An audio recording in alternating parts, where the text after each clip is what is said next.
দাবানলের দ্বারপ্রান্তে দাঁড়িয়ে আছে মধ্যপ্রাচ্য। Joseph Borrell.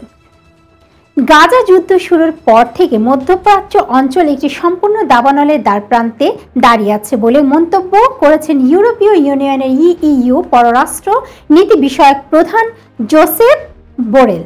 তিনি উল্লেখ করেন, আন্তর্জাতিক সম্প্রদায় এটি নিয়ন্ত্রণ করতে অক্ষম বলে মনে হচ্ছে।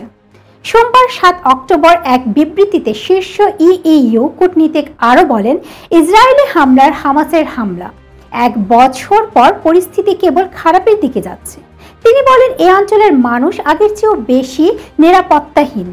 তারা কেবল সহিংসতা, ঘৃণা ও প্রতিশোধের সীমাহীন চক্রে আটকা পড়েছে। বোরেল সংশ্লিষ্ট সব ফ্রন্টে অবিলম্বে যুদ্ধবিরতির আহ্বান পুনর্ব্যক্ত করেন।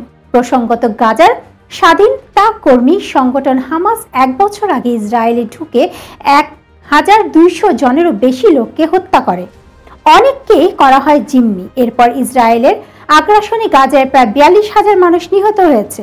এরপর চলতি বছরের সেপ্টেম্বরের শেষ দিকে লেবাননেও হামলা চালায় ইসরায়েল। ব্যাপক হারে হামলা বাড়ানোর পর থেকে দেশটিতে হিজবুল্লাহ যোদ্ধা ও বেসামরিক নাগরিক সহ কমপক্ষে 1400 লোক নিহত হয়েছে। ধন্যবাদ।